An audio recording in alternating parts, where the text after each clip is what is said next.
Todavía no.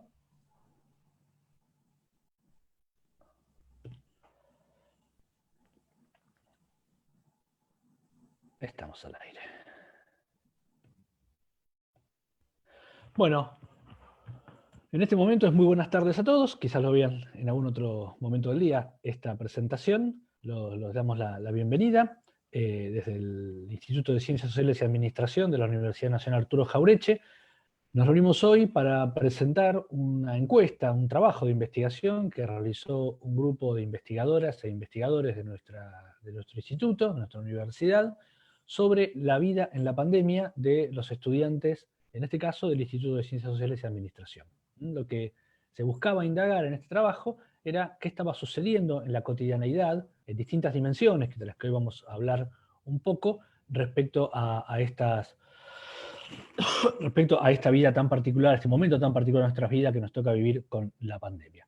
Así que en primer lugar quiero presentar al conjunto de investigadores e investigadoras que forman parte de este proyecto. Se trata de Agustina Lassi, de Gabriela Irarzábal, Eugenia Roberti, Matías Trigubov, Marina Acosta, Percy Nuguet y Carla Filiolo. Ellas seis, representan a las 5 carreras de nuestro instituto, dan clase en distintas carreras o incluso en alguna de las materias comunes, de manera que también esto significó un esfuerzo conjunto de representantes de las 5 carreras que se dictan en el instituto. El informe ustedes lo pueden descargar de manera obviamente gratuita de la página web, ingresando a www.unag.edu.ar. Allí ingresan al Instituto Ciencias Sociales y Administración, y allí hay un banner abajo que dice publicaciones, y ahí podrán encontrar este trabajo, y de paso les comento que pueden encontrar otros trabajos que son trabajos breves, dedicados a cuestiones puntuales. Uno de ellos es del año pasado, que es el trabajo sobre la nueva cuestión social, y la agenda que se viene, digamos, en estos tiempos, previo a la pandemia, y un trabajo muy interesante sobre la vida de los ladrilleros en el contexto de la pandemia. Un trabajo que hace tiempo 2 investigadoras nuestras realizan junto con el sindicato. Así que allí van a poder encontrar los resultados de estas investigaciones. Para poder charlar sobre este tema, para poder presentarlo, hemos invitado a especialistas en 2 áreas que toma el trabajo. No son las únicas, pero son 2 áreas muy relevantes. Una, que es un área general, digamos, porque tiene que ver con quienes fueron encuestados, y en ese punto queremos, en nombre de los investigadores e investigadoras, agradecer a todos los estudiantes que contestaron la encuesta, porque, bueno, sin esa respuesta no se hubiera podido avanzar en la investigación, así que les agradecemos profundamente.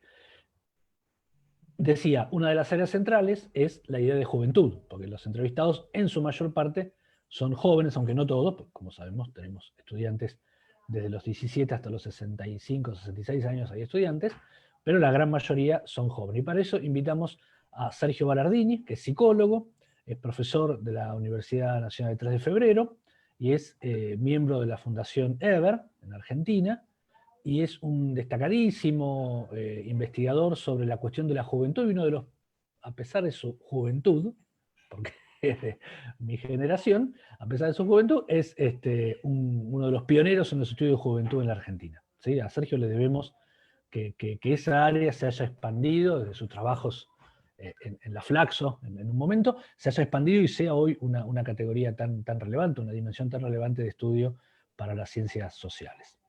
Así que en ese sentido agradecer la presencia y la voluntad de Sergio para participar de esta mesa. Y la otra área que va a ser también abordada es el área económica, y para eso invitamos a Julia Estrada. Julia es doctora en desarrollo por la Universidad Nacional de Quilmes. Como ustedes saben, también es columnista en programas televisivos y radiales, y es actualmente directora en el BAPRO.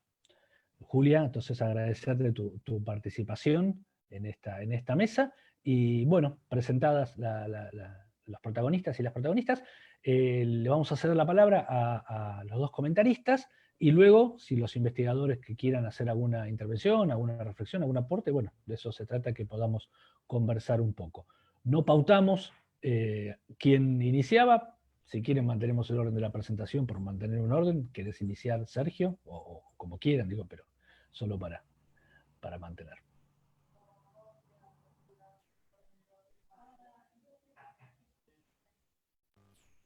Bueno, muchas gracias por la presentación, Sergio. Estamos aquí, yo recordaba cuando vos hablabas, desde hace tantísimos años que nos conocemos, por eso también esta cuestión de cuando ambos éramos jóvenes en algún sentido. Ahora, en mi caso, a lo sumo juvenólogo, y ya con esa aproximación estoy hecho. Bueno, sí, pero quería agradecerte que me hayas invitado porque este tipo de investigaciones para mí son sumamente importantes. Son el tipo de investigaciones que hacen falta en situaciones de excepcionalidad, por otro lado, en donde no tenés años, meses para ir haciendo otro tipo de estudio y que es muy importante que sepas qué está sucediendo.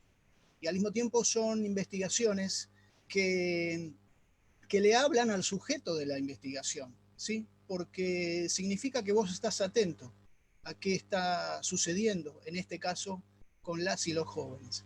La decisión de hacer una encuesta destinada a jóvenes para mí tiene también este efecto, que no es solamente que nosotros relevamos algunos datos que nos permiten construir información, sino que al mismo tiempo le hacemos saber a nuestras alumnas y nuestros alumnos que estamos acompañando y que estamos atentos a lo que les va sucediendo. Y esto creo que es una cuestión clave.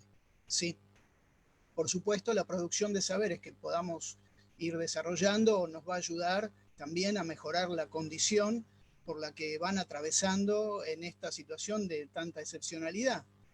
Pero son más de una dimensión, entonces, por las cuales yo creo que es apropiado, no solo pertinente, sino además un gesto, te diría, social y un gesto político hacia nuestros estudiantes de hacer investigaciones y estudios de este tipo. Por lo mismo, agradezco mucho que me permitas participar en un comentario a lo que ustedes han podido hacer. ¿Sí? Entonces yo quisiera hacer comentarios excluyendo en principio los temas más propiamente económicos o del mundo del trabajo, porque imagino que Julia precisamente va a dedicarse a esa perspectiva. Quisiera por lo mismo hablar de algunos otros temas, ¿sí? Que ustedes han recorrido en su estudio. La primera cuestión que yo quisiera señalar es que los estudiantes que ustedes han relevado son estudiantes que tienen a cargo vida familiar, ¿sí? Sus familiares eh, pueden ser adultos mayores, pueden ser niños, pero en uno y otro caso, digamos que hay mucha gente que tienen a cargo. No son jóvenes en ese viejo estilo que uno hubiera podido imaginar, que se dedican a, no sé, el entretenimiento y el estudio, y esa vieja historia que no existe más de pensar a los jóvenes como una etapa de moratoria de no sé qué cosa, ¿sí? No, acá son jóvenes que son adultos, que tienen en este caso la mayor parte entre 20 y 40 años y que la mayoría de ellos tienen personas a cargo en sus familias, ¿sí? Y esto me parece una cuestión clave, porque si no uno muchas veces cuando habla de jóvenes habrán visto, ¿no? Los viejos estudios se dedicaban más a cuestiones vinculadas al entretenimiento, las actividades físicas, las expresiones culturales, y está muy bien que eso pueda existir, pero lo cierto es que hay que señalar puntualmente a qué de qué estamos hablando, ¿sí? ¿Quién es nuestro sujeto? ¿Quiénes son nuestras y nuestros jóvenes? Por lo tanto, creo que es importante señalar cuáles son sus roles, ¿sí? Cuáles son los roles que desempeñan en sus familias y en otros ámbitos, para poder posicionarnos mejor y que se entienda aquello que vamos a decir. La segunda cuestión, bueno, y por lo mismo, el deterioro de su situación económica, cosa de la que no me voy a meter ahora, por supuesto tiene un lugar central, ¿sí? Eso lo vamos a dejar de momento. Ahora bien, una cuestión que a mí me pareció muy importante para poder pensar estos momentos es cuando ustedes hacen el relevamiento de los modos y las posibilidades de comunicarse, ¿no? Vía estas herramientas, internet y demás. Ahí se ve que si bien la mayoría tiene conexión domiciliaria a internet, se parte al medio cuando ustedes los consultan acerca de si esas conexiones son buenas, son malas, si son servicios de calidad o no. Y la verdad que una proporción muy grande tienen un servicio claramente irregular. Y si nosotros vamos a sostener ya sea en esta excepcionalidad, la continuidad pedagógica casi de modo exclusivo. Pero en algún otro momento, post-pandémico, ya estamos pensando en alguna clase de hibridación entre lo presencial y las cuestiones más digitales, tenemos que atender específicamente a esta cuestión, ¿sí? Entonces, las conexiones a Internet van a ser un tema principal que si uno quiere desarrollar algún tipo de cursada digital, tiene que tener una condición que esto pueda ser permitido, ¿sí? O sea, primera cuestión. La otra, que está al lado, pegada a esto, es el tema bueno, a través de qué tipo de dispositivos están en condiciones de desarrollar estas cursadas virtuales. Y la verdad que son dispositivos bastante limitados, ¿sí? En muchas universidades, y en el caso de ustedes, no vi que esto estuviera relevado en particular, pero estoy seguro que es así, la gran mayoría se comunican con celulares, pero con celulares de baja calidad además, ¿sí? No tienen el celular de Bill Gates o de Elon Musk, ¿sí? Tienen celulares, en el mejor de los casos, un estándar medio. Y con esos celulares, la mayoría se está comunicando con nosotros, docentes, las universidades, entre ellos, ayudándose. Entonces, esa es la segunda cuestión. Si nosotros estamos pensando en que las cursadas virtuales de alguna manera van a tener cierta continuidad, tenemos también que pensar que de algún modo tienen que tener acceso a dispositivos, tanto como la conectividad, que le permitan desarrollar razonablemente la continuidad pedagógica, ¿sí? Estas son cuestiones que yo creo, si bien son estructurales, requieren de una atención muy fuerte, porque si no, no pueden desarrollar lo que nosotros decimos que deben desarrollar. Y además los esfuerzos, los estamos viendo, son enormes, ¿sí? Son enormes.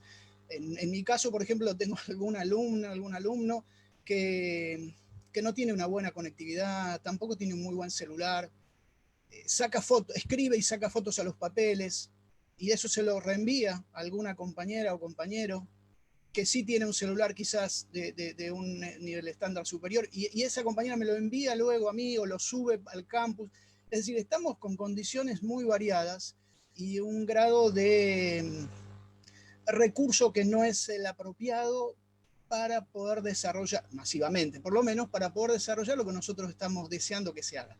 Por lo tanto, este es el otro punto para mí, hay que reconocer una voluntad y un esfuerzo enorme, enorme de nuestras estudiantes y estudiantes para poder llevar adelante este tipo de momento excepcional, ¿sí? Pero si vamos a darle alguna continuidad, esto ya no puede ser una excepcionalidad de la que no tomemos nota, ya no nos puede tomar por sorpresa. La pandemia, lo decimos todos los días, está denunciando todas las injusticias e inequidades de la sociedad. Pero bueno, en nuestros casos particulares tenemos que tomar nota de esto. Y habrá que ver qué hacer con esto, porque muchas cosas serán posibles. ¿Sí? Discutir un servicio básico de Internet, lo que se hizo y está muy bien, de que bueno, no se consuma datos si se navega por ciertos espacios vinculados a lo educativo. El tema es que nuestros alumnos no solamente navegan por ahí, ¿sí? Porque tienen que buscar información muchísimas veces y no están adentro de nuestros sitios. Con lo cual tienen que gastar datos. O si nos parece importante en algún momento hacer algo sincrónico, que no sea solamente el trabajo a partir de material bibliográfico o videos a los que puedan acceder en algún momento a través de algún campus. Pero el punto es que si nosotros queremos algo de la sincronía, de escucharnos, de ver cómo son nuestras voces y de vernos un poco la cara, que sabemos también que ellos lo reclaman, lo piden, les resulta muy importante. No reemplaza lo presencial, pero lo reclaman. Ahora, cuando lo hacemos, están consumiendo sus datos, porque esta plataforma u otras, de momento, bueno, no tienen una cobertura de servicio básico por las cuales nuestros alumnos puedan circular sin inconvenientes, o sea, consumen los datos y después no pueden acceder al campus virtual. Entonces tenemos este tipo de dificultades que para mí son importantes. Otras que se ve en el estudio de ustedes, pero también en otros estudios, y de hecho lo vamos sabiendo en relación a jóvenes, las y los jóvenes no usan el correo electrónico, no usan el mail. ¿Sí? Eso es algo para otras generaciones. Entonces, trabajan mucho en grupo, buscando de alguna manera producir algún encuentro, pero eso se hace a través de WhatsApp, por ejemplo, ¿sí? O utilizan mucho Instagram, ¿sí? Entonces creo que nosotros tenemos que buscar cuáles son los lugares y los medios y las herramientas que ellas y ellos utilizan para ver si podemos facilitar en esos lugares en donde ellos están también, ¿sí? Y quizás nosotros, por más que les insistamos, y muchas veces, porque además es una herramienta que una institución utiliza mucho, el correo electrónico, saber que no están allí. Saber que, aunque les insistamos, muchas veces ellos están en otro tipo de espacios, en Internet, hay que buscarlos allí. Hay que comunicar por esas vías, ¿sí? Entonces, el WhatsApp o el Instagram en este momento están siendo dos sitios en donde para cualquier trabajo de continuidad pedagógica son importantísimos. Los que podamos generar nosotros o los que ellas y ellos autogeneran, ¿sí? Entonces, eso, otra cuestión que me parece que es muy importante tener en cuenta. Son una generación que navega mucho, pero al mismo tiempo no siempre lo hace por los espacios que nosotros esperamos. Pero para poder hacerlo tienen que tener conexión a Internet y tienen que tener algún dispositivo que lo facilite. Porque encima nosotros les estamos pidiendo, no poca cosa, ¿no? Que lean. Y yo te aseguro que después de varios meses de leer en un celular pequeño varias materias, la cantidad de material que le podemos enviar, bueno, es un acto de la voluntad que lo hagan, ¿sí? Entonces hay que considerar esa cuestión. Otro tema que me parece ahí es interesante es que tenemos que generar otras herramientas, ¿sí? Otras herramientas de encuentro en este tipo de espacios que les puedan facilitar a ellos. A veces nosotros antes pensábamos campus en donde decíamos, bueno, café de los estudiantes, alguna cosa así. Hay que pensar algunas herramientas de estas y hay que pensarlas, por supuesto, mucho más lúdicas, mucho más atractivas, pero hay que pensar en cómo los hacemos poder llegar a ese tipo de servicios, ¿sí? Otra cuestión que me parece sumamente importante que ustedes trabajaron es las dificultades, yo diría, del orden de lo psicológico, ¿sí? Desde el tema de las dificultades para dormir hasta la irritación, el enojo, el agobio, la cantidad de cosas que ustedes fueron allí relevando y que se ven y que incluso ustedes señalan, bueno, es un combo, porque no es una u otra, ¿sí? Se van sumando unas con otras. Claro, en algún sentido es inevitable que esto suceda en un experimento social tan gigantesco que estamos todos viviendo como es el de la pandemia, junto con un sistema de aislamiento social obligatorio que todos compartimos, cumplimos, pero que tiene sus consecuencias en la salud mental, ¿sí? Tal vez una de las menos graves sea las dificultades del sueño, pero tenemos todas otras allí que van a requerir seguramente algún tipo de acompañamiento, ¿sí? Nuestras instituciones deberían pensar cómo facilitar algún tipo de dispositivo institucional que les ayude a las alumnas y los alumnos a trabajar estas cuestiones que probablemente muchas de ellas continúan un tiempo después de la pandemia, ¿sí? O después de la salida del aislamiento, porque tampoco es que vamos a salir de un día para el otro y va a estar todo ordenado afuera, sino que va a ser también con miedos, con cambios de hábitos, con una cantidad de tensiones, de sensibilidades. Entonces, eso hay que atenderlo. Y aunque es una cuestión que a veces parece menos tangible, es profundamente importante que podamos trabajar con eso, ¿sí? Entonces, allí estoy seguro que tenemos otra tarea importante para llevar adelante, ¿sí? Eh, una cuestión asociada a esto, seguramente asociada, es el tema de la organización del estudio o de la cursada virtual en las condiciones que se está realizando. Porque, y especialmente uno lo tiene que decir en estos momentos, todo el tema de la conciliación entre la vida familiar y en parte el mundo del trabajo, aquellos que pueden algo de esto, ¿sí? Pero por supuesto el tema de la organización de la cursada. Porque, porque bueno, por allí justamente en alguna de las pantecitas recién circuló un nene, un hijo, pero nos pasa todos los días, ¿sí? Cuando incluso hacemos alguna reunión con estudiantes, están los gatos, los perros, el mío acá me abre la puerta cada tanto, no le gusta que le cierre la puerta, hijas, hijos, todo. Ahora, ese es casi un pequeño entretenimiento, uno ve cómo es la vida del otro en parte, pero no es solo eso, que es la imagen que puede ser más o menos divertida, sino que la organización en tiempo y espacio es muy compleja. No todas, no,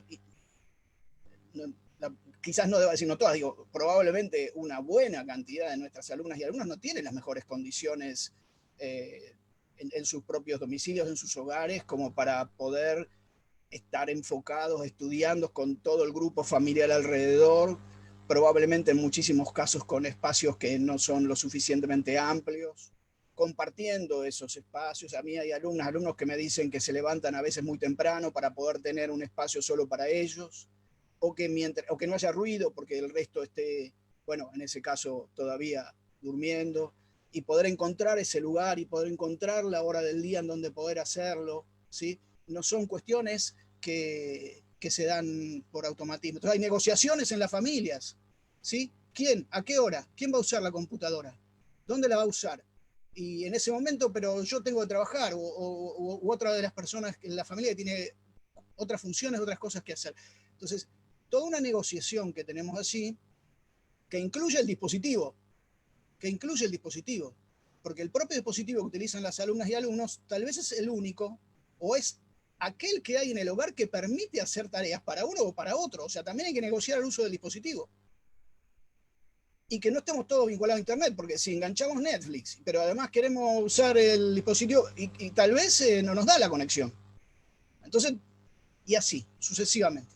La conciliación en los espacios y de los espacios y los tiempos es otro de los temas sumamente importantes a considerar. Y una de las cosas que entiendo necesitan nuestros alumnos conversar también y que les podamos ayudar es cómo organizarse para esta virtualidad que incluye lo doméstico y que tiene que conciliarse con la vida familiar. Y ese no es un tema tampoco menor. Hay mucha dificultad para poder llevar adelante esto. Me parece ahí que nosotros deberíamos como instituciones generar algunos dispositivos con orientadores, tutores y líneas de comunicación rápida que permita darles algunas ideas u orientaciones de cómo procesar mejor estas escenas y circunstancias. He visto también que en la encuesta que ustedes realizaron hay una muy poca variación, según dicen, acerca de las dinámicas en la familia. ¿Sí? A mí eso me dejó dudas, particularmente ese punto me ha dejado dudas. Sabemos que es muy difícil relevar eso, y en algunos temas incluso sabemos que hay subrepresentación. ¿Sí? Pero yo soy de la idea de que sería muy bueno hacer una nueva encuesta al terminar esta etapa de aislamiento obligatorio, porque hay que decir que ustedes tuvieron la buena idea de hacer la encuesta y en el mes de mayo ya la estaban haciendo. Pero a eso hay que agregarle en este caso que una cosa es hacer una evaluación a 2 meses de iniciada el aislamiento por la pandemia, y otra cosa, porque es un escenario muy diferente, es sumarle 2 meses más. Parece una cosa menor, pero tomar esta encuesta a los 2 meses o a los 4, probablemente haya en ciertas cuestiones automáticas que tengamos algunas respuestas diferentes. ¿Sí? Y sería razonable que eso sucediera. Entonces, este tema en particular, este ítem que en general responden, no hay mucha modificación del modo de las vinculaciones al interior de la familia, a mí me dejó mis dudas. Tal vez ustedes tengan más información, que en el informe resumen que he recibido no está, por supuesto, ¿sí? Pero ese es un tema particular que me ha dejado dudas. Y un par de temas más que me gustaría decir rápidamente algo, porque, bueno, porque no quiero excederme mucho en la palabra, es también las alumnas y los alumnos te dicen que tienen una sensación de que no paran nunca. Yo creo que como docentes a nosotros también nos pasa algo parecido. La virtualidad no te deja descansar, estás todo el tiempo. Terminás de armar una clase, armás otra y terminás de esa y tenés otra. Bueno, ellos están viviendo algo parecido, nos los hacen saber, ¿sí? Que sienten una sensación de tarea y que termina la tarea y está la otra tarea y termina la otra tarea, pero de un modo mucho más intenso a como esto se les presentaba en el tiempo de la presencialidad. Creo que allí también hay que indagar. Me parece que ese es un tema que hay que indagar porque nos hablan de eso, ¿sí? De la dificultad de siempre tener tarea. Y otro tema que me parece que también hay que considerar es el vínculo con las organizaciones de jóvenes, los centros de estudiantes y las agrupaciones estudiantiles. Porque tengo la sensación que ese es un campo que todavía no terminamos de desarrollar, que para todos es una novedad esto que estamos viviendo, y tengo la impresión que los espacios de encuentro y las posibilidades de entre pares también resolver, darse informaciones, sería de suma utilidad si pudiéramos articular mejor la institución universidad con los espacios de participación de las y los estudiantes en los tiempos presenciales. Bueno, que también se están reconfigurando, ¿no? También están viendo cómo actuar y accionar en estos tiempos de pandemia los propios organizaciones estudiantiles. Creo que tenemos que apuntar a eso, que tenemos que buscar algún grado de articulación y que seguramente ahí vamos a tener buenas respuestas y nos van a ayudar a mejorar la situación de nuestras alumnas y nuestros alumnos.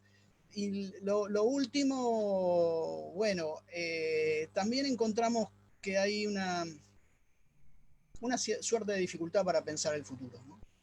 La incertidumbre del presente, la sobredosis de información, las contradicciones en las distintas informaciones que les llegan, incluso del mundo científico, que no terminamos por saber qué es lo que está pasando con este virus.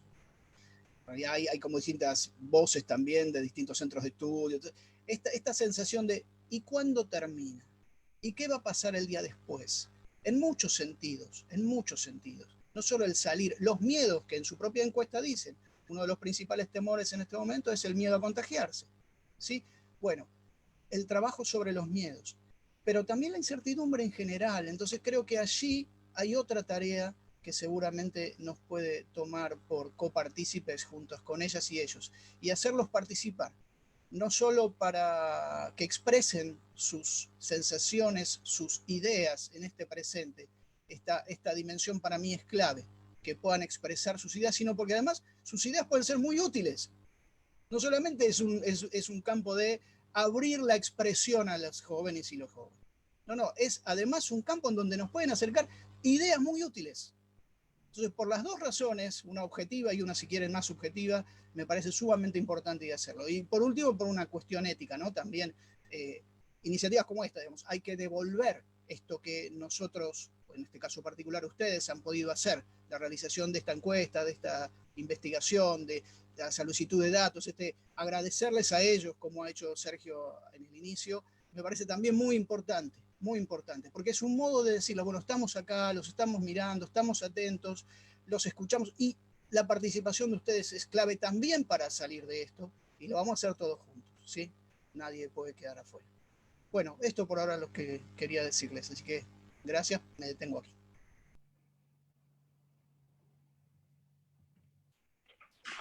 Bueno, muchas gracias, Sergio. No quería interrumpirte, Julia. Gracias, Sergio, por tus palabras. Después podemos retomar con comentarios. Julia, todo tuyo. bueno, muchas gracias por la invitación. Gracias, Sergio, por esas palabras introductorias. Sergio de Piero. Y gracias, Sergio Balardini, por la introducción tuya y tus comentarios precedentes, que la verdad que también estamos en línea con lo que yo quería comentar. ¿Se escucha bien el volumen? Ok, no está muy bajo. Bueno, perfecto. A mí me pasó con este informe o con esta encuesta, cuando me contactó Sergio, que tuve la misma recepción, la misma sensación positiva, que es encontrar que el método científico de la academia, yo soy una convencida de eso, me dediqué a la academia muchos años y en algún momento quise ser investigadora del CONICET, no sé si en algún momento querré de nuevo, pero yo creo en eso. En lo que no creo tanto, en lo que tengo algunas dudas o alguna incertidumbre, es en las formas de circulación o de socialización del conocimiento académico, y en la manera como eso se fue incrustando, a mi criterio, en un modo casi de élite, en varios lugares, incluso en algunas universidades que tienen otras funciones, y lo que yo veo en este trabajo es que precisamente rompe con eso e intenta justamente circular y hacer uso de un método de producción académica. Disculpame, Julia. Sí, Se va el sonido es irregular. Si hay posibilidades de que lo mejores, estaría buenísimo. a ver si me acerco. ¿Ahí me escuchan mejor? Sí, ahí se escucha mejor. Bueno, tal Mejor. vez es un poco, sí, porque con auriculares no funciona, pero así sí. Sí, Yo, avísenme, yo no tengo problema en volver a repetir. bueno, Una de las gracias. cuestiones que a mí sí me parecen es que hay sí una forma de circulación de la información académica que no es abierta, no es pública, no es en función de los usos sociales de la misma, y ustedes lo que intentaron con este informe es romper con eso, romper con ciertas élites en la producción de conocimiento, y me parece muy útil que lo hayan hecho en virtud de una necesidad que es medir o cuantificar o cualificar cómo están atravesando, cómo están experimentando esta situación estudiantes de la universidad en pandemia. ¿Se escucha bien? Perfecto. Con lo cual, bueno, yo creé el Centro de Economía Política Argentina para hacer lo mismo, pero con economía, para poder medir y contar al conjunto de la sociedad qué es lo que está pasando con la cuestión económica, sin que la discusión económica quede encerrada en algunos lugares. Entonces, lo que hicieron primero lo quiero valorar como un ejercicio académico con perspectiva social, con perspectiva de aporte a los sectores populares, y también para extraer conclusiones en el camino, para que las conclusiones sobre cómo atravesamos la pandemia no lleguen una vez que la pandemia terminó, más allá de que coincido con la exposición precedente, que es que estaría bueno hacer un seguimiento, porque la pandemia tiene sus etapas, pero en el medio de la pandemia hay un montón de decisiones que tomar, que a mi criterio también dependen de la producción de contenidos que hagamos en el transcurso, en el momento en el que transcurre la pandemia. No son muchas las producciones de contenido existentes con rigor y con conclusiones para extraer que sean interesantes. Digo, en economía hay mucho, pero no desde el punto de vista de los cambios de hábitos o de la vida cotidiana. Entonces, me parece que es un aporte también para toma de decisiones.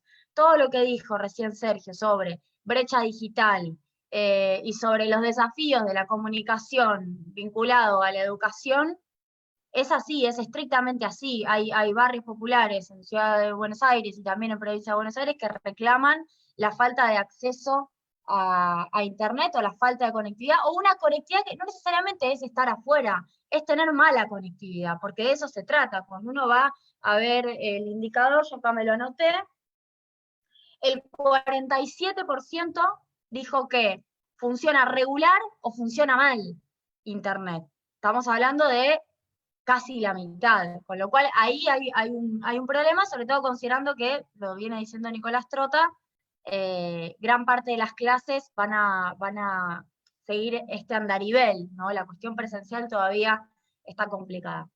Acotándome a la cuestión económica, y por eso también estoy acá en esta charla, yo lo que creo que el mérito de esta encuesta, de este trabajo, de este informe, es que muestra la heterogeneidad estructural en términos de los economistas estructuralistas de la década del 60 y 70 en Argentina y América Latina. Es decir, no voy a ser la primera que lo dijo, lo dijeron antes y las dictaduras se llevaron puesto ese pensamiento económico que creo que hay que seguir recuperando.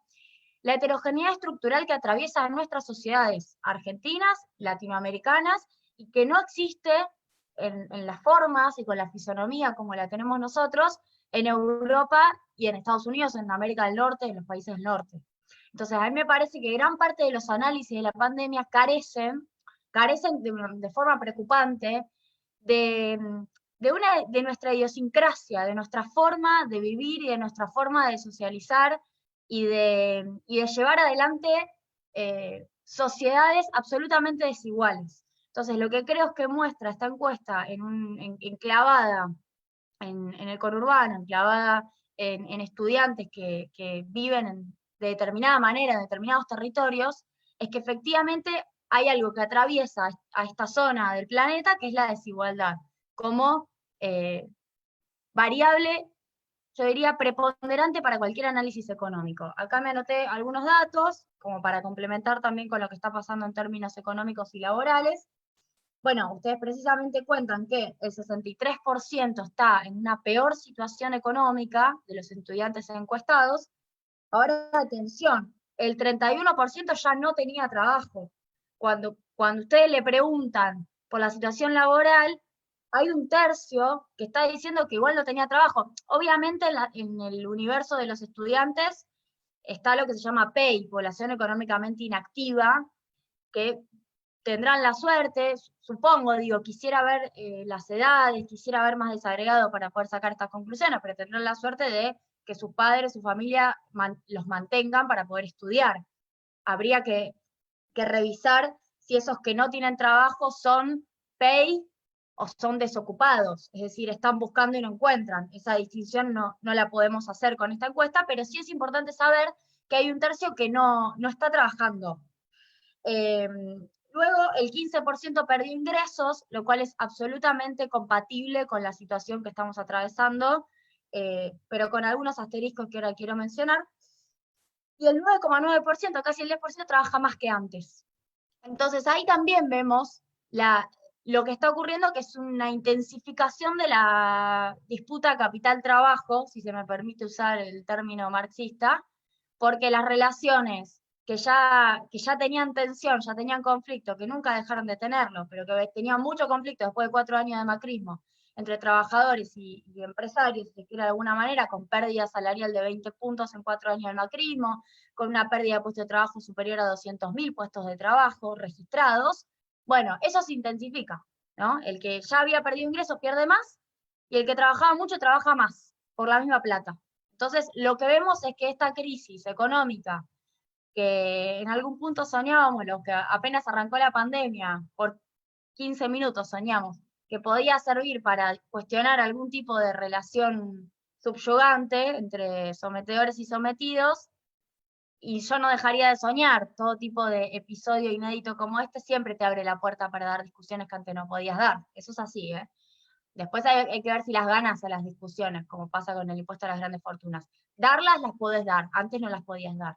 De cualquier manera, lo que sí queda claro es que el mientras tanto te termina mostrando que la intensificación de la disputa capital-trabajo se lleva puesto, en mayor medida, algunos derechos conquistados, a pesar de tener un Estado como este, que posiblemente sea el Estado que más hizo de toda América Latina para frenar despidos, sin ninguna duda, y también para compensar ingresos, sin ninguna duda. De toda América Latina, y si se me permite, a comparación con espaldas fiscales de países europeos y de países como Estados Unidos, que tienen otra historia, otros estados que no fueron destruidos en términos fiscales por el macrismo, como pasó con este, y que Argentina puede comparar en su esfuerzo fiscal con 5 puntos de PIB, puede compararse con países que tienen otra trayectoria reciente, ¿no? Pero eso entre paréntesis. Entonces, lo que digo es, lo primero que refleja esta encuesta es que hay desigualdad y que hay una heterogeneidad que en nuestras sociedades hay que atender como un problema, también en condiciones de vida, no solo en ingresos. Luego, me parece súper importante cómo relevaron el IFE, el 57% recibe ingreso familiar de emergencia. Yo creo que el IFE nos trajo una buena noticia y una mala noticia.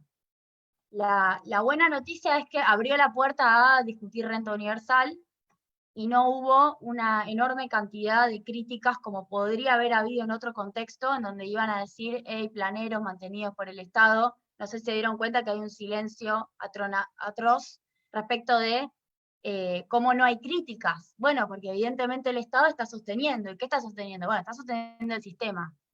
Bien, también tengamos presente eso, pero no hay críticas como podría haber habido en otro momento a la AUH, porque en algún punto se cayó todo, porque el sector privado no funciona. Entonces, esa es la buena, digo. El Estado se metió, está entregando 10.000 pesos, ahora hay un IFE 3 a cerca de 10 millones de personas, y además tiene una base de datos que antes no tenía, y eso ayuda a la construcción de capacidades estatales, que creo que es la agenda que también viene y a veces no está mencionada, no es un problema de intervención del Estado, sino de cualificar la intervención del Estado y subirle el nivel, que el Estado intervenga de manera inteligente, y los cuadros técnicos para eso a veces no están, y las bases de datos tampoco. La mala noticia es que nos encontramos con un universo muy grande de gente que estaba totalmente desamparada, y que esa heterogeneidad estructural que siempre la medíamos con tasa de desocupación al estilo clásico, 2 dígitos, bueno, después te das cuenta que los anillos de integración al sistema, que empiezan con el empleo registrado siguen con el empleo informal o no registrado, el monotributismo, los tercerizados, las y los tercerizados, y terminan recién en la desocupación, bueno, esa escala de grises es lo que hay que discutir, y lo que muestra el IFE es que se mete justo en el medio de la escala de grises, porque no estamos hablando del seguro de desempleo, estamos hablando de gente que está en el sistema, que trabaja, pero no lo hace de manera registrada. Entre los estudiantes, el 57% recibió IFE. Bueno, y eso me parece importante, y cuidado, porque ese 57% que recibió IFE, cuando uno pregunta qué pasó con los ingresos del hogar, no pasa que hay un 50-60% que dice que los ingresos del hogar están peor.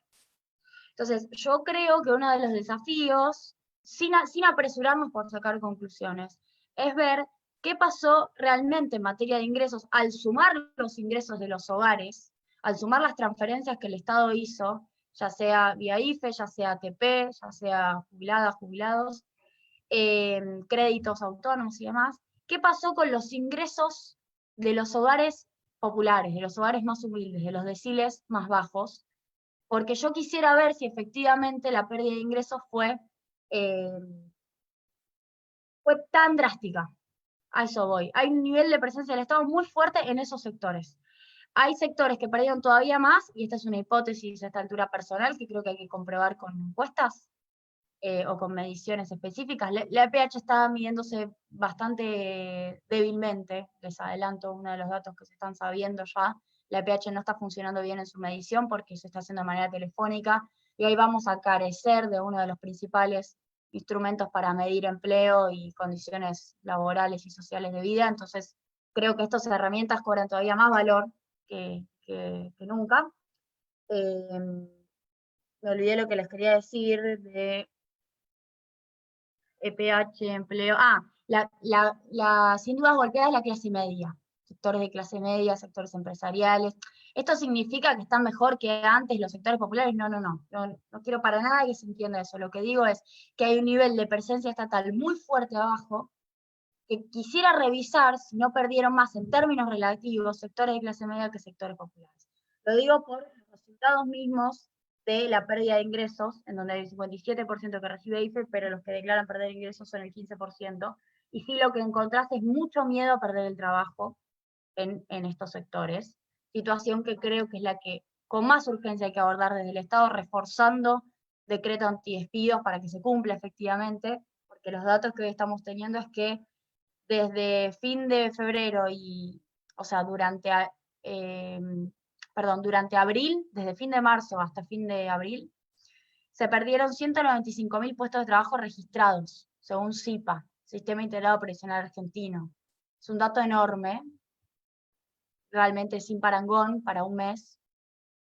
De hecho, el parangón es un poco el macrismo. El macrismo destruyó 200.000 puestos de trabajo, lo que pasa es que el macrismo lo hizo por políticas de destrucción de empleo, políticas que priorizaron otra lógica de acumulación económica. Esto es un fenómeno inédito, una pandemia, en donde posiblemente esta destrucción de puestos de trabajo también se asocia a la inactividad de gran parte de las actividades económicas, pero lo que sí estamos viendo es que hay destrucción de empleo, y muy fuerte, y hay una caída de contribuciones patronales, que en algún punto es un reflejo de caída de salario del 11% en términos registrados. Por eso digo, hay pérdida de puestos registrados y hay pérdida de salario registrado, que hay sectores de clase media que son los que en general se asocian al empleo registrado y a los ingresos formales con aportes y contribuciones, que realmente tienen un golpe muy fuerte en términos económicos, y que toda la medición de la escala de grises del mercado de trabajo, los trabajadores, las y los trabajadores informales, las trabajadoras de amas de casa,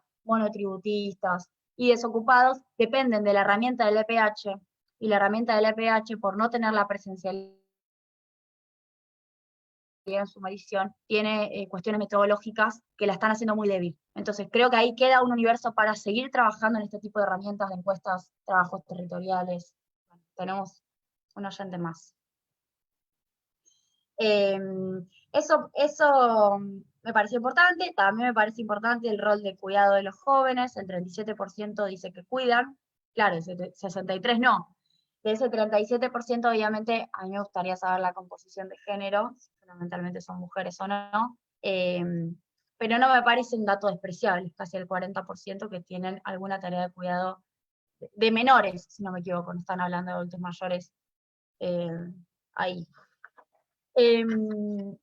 Bueno, habiendo dicho estos datos, también se está sabiendo que la desocupación, a pesar del aumento de la inactividad, ustedes saben que la desocupación es cantidad de desocupados, con lo cual si te aumenta población económicamente inactiva no debería aumentar. Finalmente lo que va a pasar con el segundo trimestre es que van a aumentar los inactivos y también van a aumentar los desocupados, lo cual verdaderamente va a ser un dato complejo. Hay que ponerlo en contexto, y eso es lo que estamos haciendo con informes de todo tipo, con una caída global, obviamente, de los mercados y de la tasa, el nivel de empleo, que por el nacionalismo metodológico que les encanta a algunos medios de comunicación, pero también a algunos investigadores, que tienen, entiendo, una formación más interdisciplinaria y más compleja, pero a la hora de pensar transformaciones en una pandemia cuyo nombre ya significa que es global, se concentran solo en Argentina, y sí me parece importante revisar, hacer un paneo por los principales países del mundo, y vemos que los 2 dígitos o el aumento de la tasa de ocupación en 4 o 5 puntos se está dando en todos lados, se está dando en Brasil, se está dando en Estados Unidos, se está dando en países como Italia, como España, como Francia, y se va a dar en Argentina, que la desocupación quizás llega a 11% según el FMI, para mí va a terminar subiendo bastante más. Vamos a caer casi 10 puntos, también según el FMI, 9,9%, y vamos a caer menos, y vamos a caer 5%, pero la otra mala noticia es que Brasil va a caer 9,1%, y que Brasil además no tiene controlada su crisis sanitaria, con lo cual también hay que revisar el tema Brasil, porque si bien ahora está cerrada la frontera y hay como una especie de alivio respecto de eso en materia de contagios, aunque la frontera esté cerrada y aunque nosotros logremos sortear esta pandemia con menos muertes cada millón de habitantes, si Brasil no lo logra, para nosotros va a ser muy difícil la recuperación económica en 2021.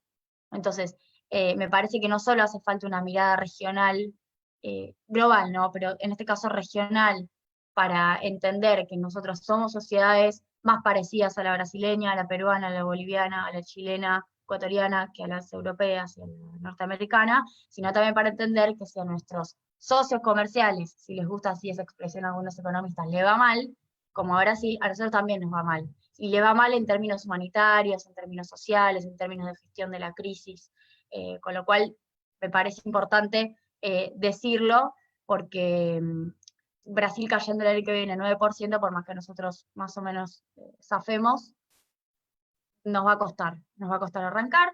Creo, por otro lado, que esta situación de destrucción de riqueza tiene que ser definida en estos términos.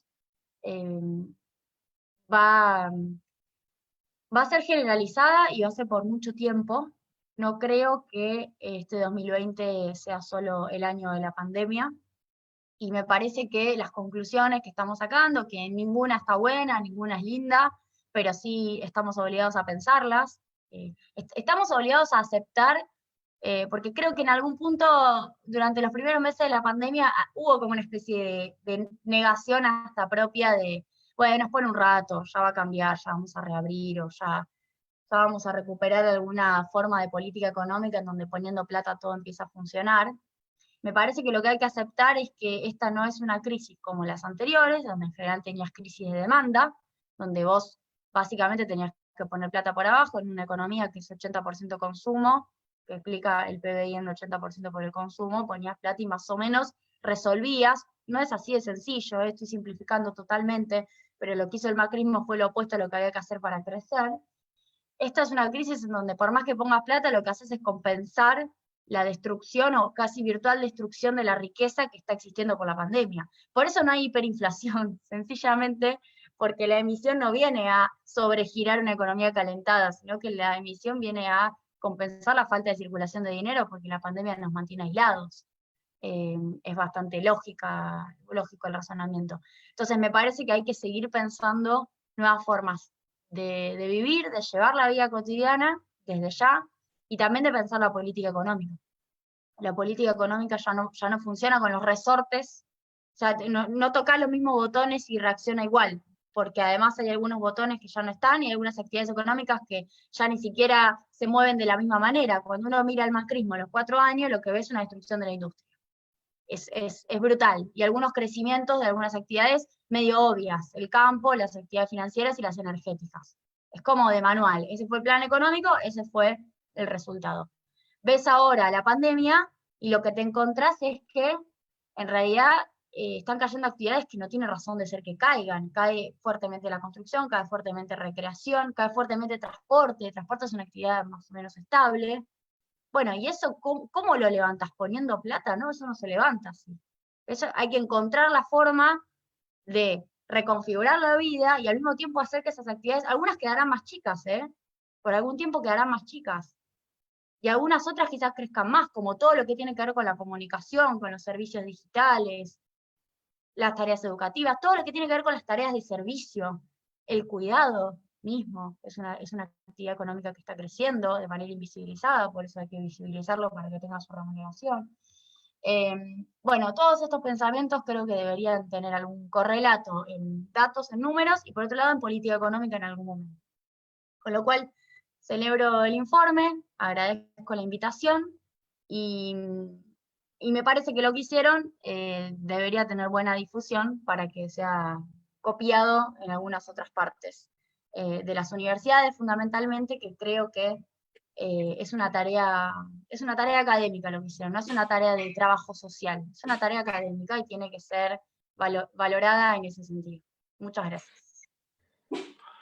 Bueno, Julia, muchas gracias por el aporte. La verdad que en las dos exposiciones, muchísimas, no solo lecturas, sino aportes por demás interesantes al trabajo que están llevando adelante nuestros investigadores.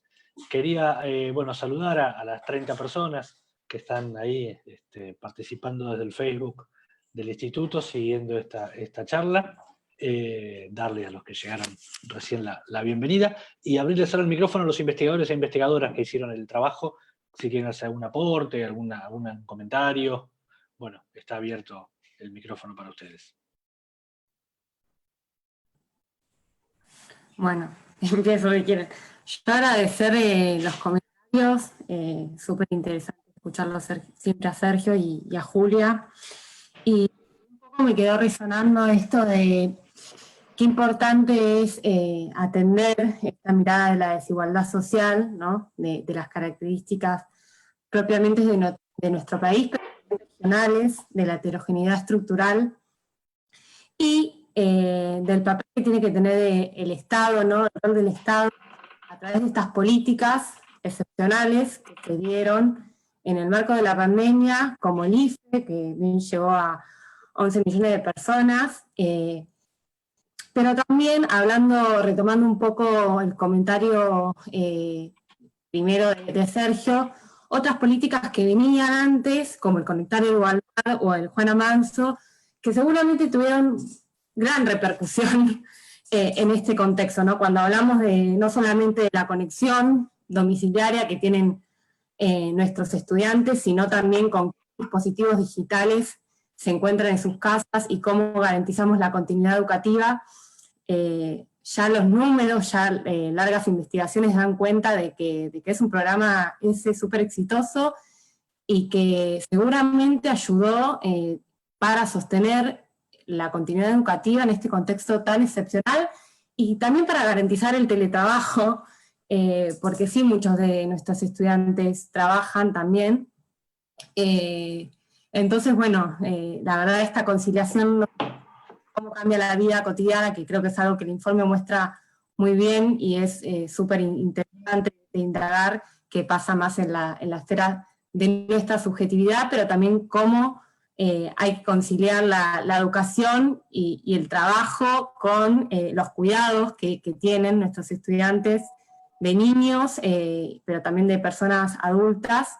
La verdad que es muy interesante, me parece resaltar eso, ¿no? Cómo, en última instancia, cuando estamos hablando de desigualdad y desigualdad social, no hay que olvidar justamente el papel que tiene el Estado, las políticas públicas para amortizar también que en este contexto tan excepcional no se agudicen.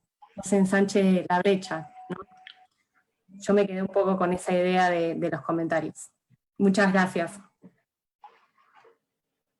Gracias, Eugenia. Gabriela, no sé por qué digo Gabriela porque tenía que irse, tenía que dar clase, en todas las cosas que nos pasan. ¿Querés hacer algún comentario?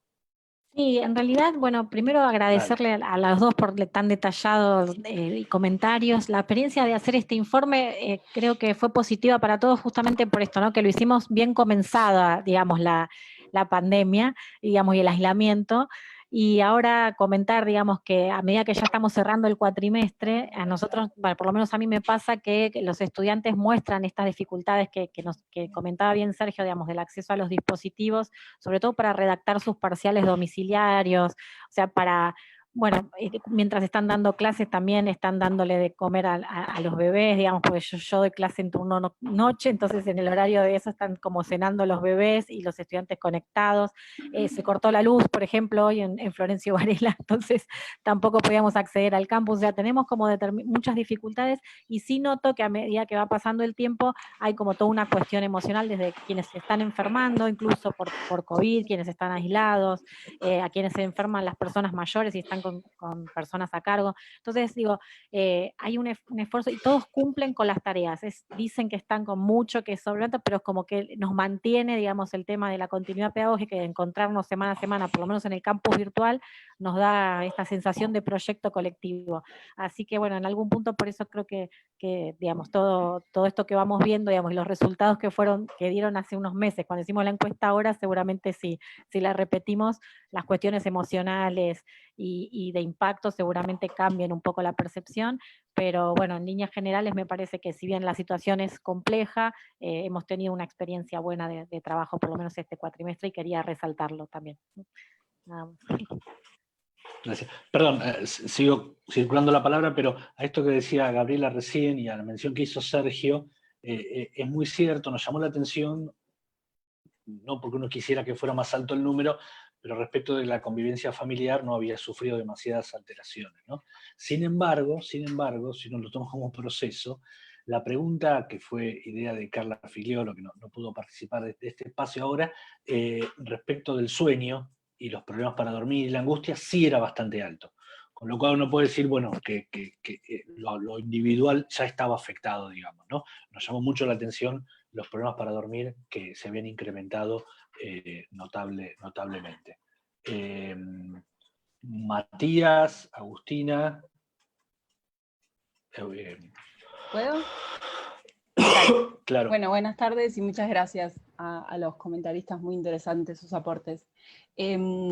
Particularmente yo quería destacar que fue un esfuerzo muy grande por parte de quienes participaron de la encuesta, porque recién arrancado un cuatrimestre tirado de los pelos virtual, mandarles una tarea virtual más para hacer, se volvió, digamos, bastante complejo y sin embargo conseguimos una muestra bastante representativa en términos de distribución de las carreras del instituto, en términos de género.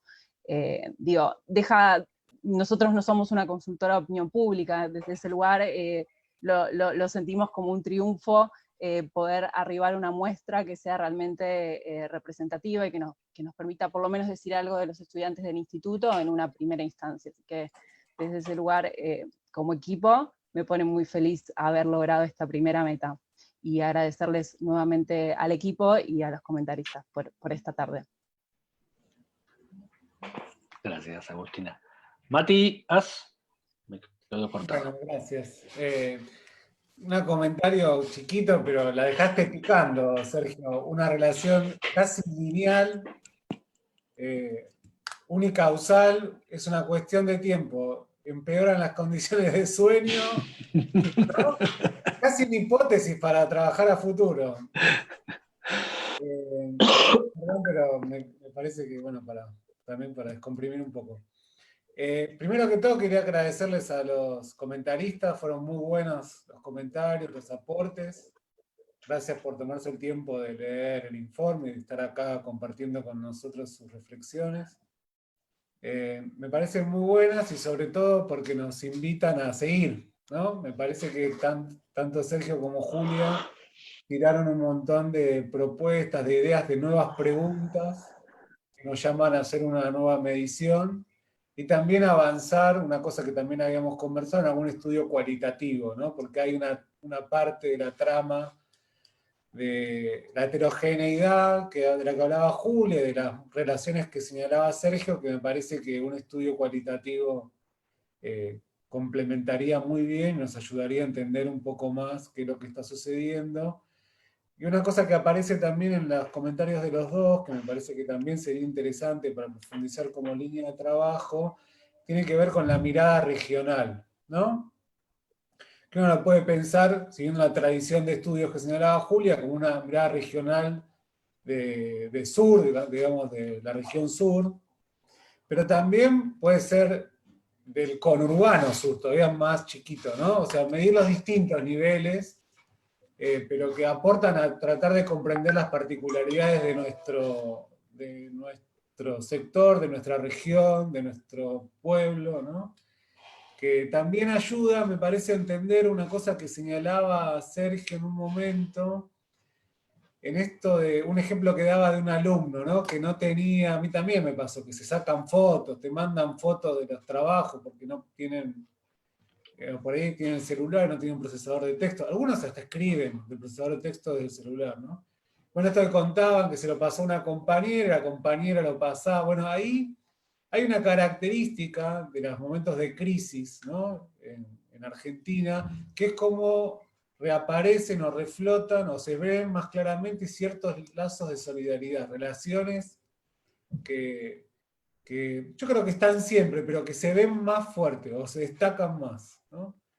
Y eso también me parece que es parte de la tradición de los sectores populares en Argentina y que yo intuyo que es una de las explicaciones que hayamos podido sostener todo este tiempo de cuarentena, a pesar de la situación económica que estamos viviendo, y como bien marcaba Julia, no empezó en marzo, sino que viene de muchos años atrás. Ahí, no solo a nivel de organizaciones sociales, sino también de lazos de cotidianeidad, de relaciones personales, pero que tienen que ver con una cultura específica de Argentina. Yo trabajé mucho sobre la crisis del 2001, las asambleas barriales, y eso también, cuando yo indagaba sobre las trayectorias de las personas que participaban de las asambleas, uno veía antecedentes anteriores de esos vínculos, de esas prácticas, que se resignifican, que cambian, pero que también tienen que ver con una cultura, con una tradición de nuestra región, y que además ya hace casi 10 años que soy profesor de Jaureche, y que también en el conurbano sur tiene características específicas que son súper interesantes para conocer. Yo, por ejemplo, cuando hablo de lo que eran los clubes de trueque, bueno, ahora en parte reaparecieron, pero que surgieron en 2000, 2001, 2002, la región conurbano sur fue un lugar muy importante, había uno de los nodos más grandes. Entonces me parece que eso llama a continuar con los estudios. Me parece que es interesante esto de pensar una nueva medición, ¿no? Porque no es lo mismo al principio que ahora. Y me parece también interesante esto de complementar con algún estudio cualitativo. Y para terminar, quería retomar algo que también mencionó Julia, que tiene que ver con las capacidades del Estado, ¿no? Acá, bueno, hay una discusión. La primera cosa que aparece mucho, esto que también mencionaba Julia, es que el Estado tiene la legitimidad suficiente para intervenir. Hasta ahora no aparecen cuestionamientos, es curioso, ¿no? No aparecen cuestionamientos y el Estado está muy presente. En todo sentido, en regular cómo las personas pueden o no salir, o con qué características, y también en inyectar, en destinar recursos, y en reasignar recursos también para tratar de contener esta situación. Pero también pero también sería una oportunidad, ¿no? Como investigadores, en poder reflexionar sobre las capacidades del Estado para poder llevar adelante esas políticas, teniendo en cuenta que es un momento de mayor legitimidad, ¿no? Me parece que es una oportunidad que tenemos para poder reflexionar al respecto, y obviamente tener la posibilidad de hacer algún tipo de propuesta o de informe, ¿no? Para poder aprovechar estas iniciativas. Así que bueno, eso es todo. Y de vuelta muchas gracias por los comentarios. Gracias, Matías. Sí, yo comparto esto último que mencionabas vos respecto a